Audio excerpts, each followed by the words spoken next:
دوستوں، آج ہم آپ کو ایک بڑا ہی ابترناک واقعہ بتانے والے ہیں جسے سن کر آپ حیران رہ جاؤ گے اور سوچنے پر مجبور ہو جاؤ گے۔ ایک خوبصورت لڑکی کی شادی بھکاری کے ساتھ ہو گئی۔ پھر اس بھکاری نے کیا کیا اور اس کی شادی خوبصورت لڑکی سے کیسی ہوئی، آگے ہم آپ کو ویڈیو میں بتائیں گے۔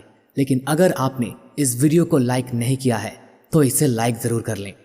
دوستوں، ایک بار کی بات ہے، کسی علاقے میں ایک مالدار اور رئیس آدمی اپنی بیوی کے ساتھ رہتا تھا۔ ایک بار وہ اپنی بیوی کے ساتھ دسترخوان پر بیٹھا ہوا کھانا کھا رہا تھا۔ دسترخوان دنیا بھر کی نعمت سے بھرا ہوا تھا۔ اس پر کھانے پینے کی طرح طرح کی چیزیں رکھی ہوئی تھی۔ وہ دونوں میاں بیوی کھانے کے لیے بسم اللہ کرنے ہی والے تھے کہ اتنے میں کسی نے دروازے سے یہ آواز لگائی، اللہ کے نام پر میری مدد کرو، میں کافی دنوں سے بھوکا ہوں۔ آپ کے گھر میں اگر کچھ کھانے پینے کو ہے تو اللہ کے نام پر مجھے دے دو۔ یہ سن کر اس شخص نے اپنی بیوی کو حکم دیا، یہ سارا کا سارا دسترخوان اٹھا کر اس فقیر کی جھولی میں ڈال آؤ۔ اس کی بیوی نے ایسا ہی کیا، پورے دسترخوان کو اٹھایا، سارے پکوانوں کو پیک کر کے اس فقیر کو دینے کے لیے دروازے پر چلی گئی اور سارے پکوانوں کو فقیر کی جھولی میں ڈالنے لگی۔ عورت جیسے ہی سارا کھانا فقیر کی جھولی میں ڈال رہی تھی کہ اتنے میں اس فقیر کی نظر اس عورت کے چہرے پر پڑ گئی۔ عورت کے چہرے کو دیکھتے ہی وہ فقیر زور زور سے اور بلند آواز میں رونے لگا۔ جب عورت کے شوہر نے سنا کہ فقیر زور زور سے رو رہا ہے تو وہ دروازے پر آیا اور اپنی بیوی سے کہنے لگا، یہ فقیر کو کیا ہو گیا ہے؟ اسے کھانے کے لیے اتنا کچھ دے دیا ہے، پھر یہ رو کیوں رہا ہے؟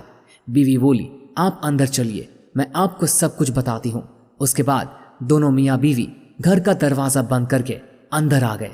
پھر بیوی نے اپنے شوہر کو بتایا کہ یہ جو فقیر تھا جو ہمارے دروازے پر بھیک مانگنے آیا تھا، یہ کبھی میرا شوہر ہوا کرتا تھا۔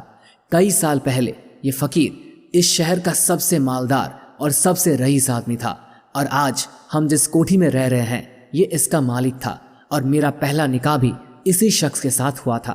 شادی کے کچھ دنوں کے بعد ہم دونوں بھی ایسے ہی دسترخوان پر بیٹھ کر کھانا کھا رہے تھے۔ ہم کھانا کھانے ہی والے تھے کہ اتنے میں دروازے پر ایک فقیر نے صدا لگائی کہ اللہ کے نام پر کچھ کھانے کو دے دو، 3 دن کا بھوکا ہوں۔ اتنا سنتے ہی میرا وہ شوہر دسترخوان سے اٹھا، غصے میں دروازے پر پہنچا اور جا کر اس فقیر کے اس طرح سے پٹائی کرنی شروع کر دی کہ بیچارہ وہ فقیر لہولہان ہو کر زمین پر گر پڑا۔ اس کے بعد پتہ نہیں وہ فقیر میرے اس شوہر کو ایسی کیا بد دعا دے گیا کہ اس کے بعد میرے شوہر کی حالت دن بدن بگڑتی چلی گئی، یعنی اس کی حالت خراب ہوتی چلی گئی۔ اس کے سارے کاروبار ختم ہوتے چلے گئے، ہمارا گھر بک گیا، ہم کوڑی کوڑی کے محتاج ہو گئے، ہمیں کھانے پینے کو بھی لالے پڑ گئے۔ اس پریشانی کے عالم میں اس شخص نے مجھے بھی طلاق دے دی۔ اس کے بعد کچھ سال گزرے تو میرا نکاح آپ کے ساتھ ہو گیا۔ اللہ کے کرم سے میں واپس اسی کوٹھی میں آ گئی۔ عورت کا یہ شوہر اپنی بیوی سے یہ ابترناک قصہ سن کر اداس ہو گیا اور کہنے لگا، بیگم تمہیں معلوم ہے کہ وہ فقیر کون تھا جو اس وقت آپ کے دروازے پر بھیک مانگنے کے لیے آیا تھا؟ بیوی نے کہا، جی نہیں، مجھے نہیں معلوم کہ وہ فقیر کون تھا۔ تو اس پر اس کا شوہر کہنے لگا، بیگم اس وقت جو فقیر آپ کے دروازے پر آیا تھا وہ میں ہی تھا۔ تو یہ سن کر بیوی حیران ہو گئی اور اپنے ہاتھ اللہ کی بارگاہ میں اٹھائے اور کہنے لگی، یا اللہ، اس شخص کی ایک ایک چیز اس فقیر جھولی میں ڈال دی، اس کا مال، اس کی دولت، گاڑی، کوٹھی اس کی جھولی میں ڈال دی۔ تو دوستوں، یہی ہوتا ہے جب انسان کسی مظلوم پر ظلم کرتا ہے۔ یاد رکھیں، کبھی بھی کسی انسان پر ظلم نہ کریں، کیونکہ مظلوم کے منہ سے نکلی ہوئی بد دعا ضرور پوری ہوتی ہے۔ دوستوں، اسی طرح سے ایک بار کی بات ہے، ایک رات کڑاکے کی ٹھنڈ پڑ رہی تھی، اور اس ٹھنڈی رات میں ایک غریب بزرگ ایک کروڑ پتی کے گھر کے سامنے بوریا اوڑھے ہوئے لیٹا تھا۔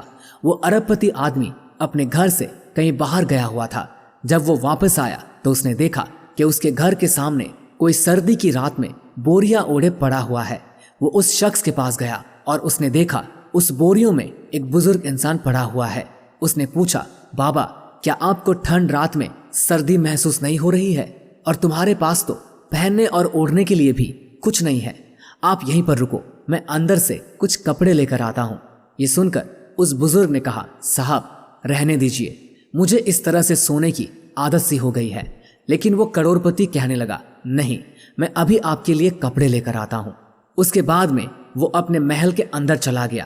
یہ دیکھ کر بزرگ انسان بہت خوش ہوا اور اس کا انتظار کرنے لگا۔ اب وہ امیر شخص اپنے محل میں جانے کے بعد وہ کسی اور کام میں مگن ہو گیا اور بوڑھے بزرگ کو بھول گیا۔ اسی طرح بوڑھا رات بھر انتظار کرتا رہا۔ اس کے بعد جب صبح ہوئی تو اس امیر آدمی کو وہ بوڑھا شخص یاد آ گیا۔ وہ جلدی سے اپنے گھر سے باہر نکلا اور بھاگا بھاگا اس جگہ پر پہنچا جہاں وہ بوڑھا آدمی پڑا ہوا تھا۔ امیر آدمی اسے دیکھ کر حیران ہو گیا کیونکہ وہ بوڑھا شخص مر چکا تھا۔ امیر آدمی نے دیکھا اس کے پاس میں چٹھی پڑی ہوئی ہے۔ اس نے وہ اٹھائی اور پڑھنے لگا۔ پڑھتے پڑھتے اس امیر انسان کی آنکھوں میں آنسو آ گئے۔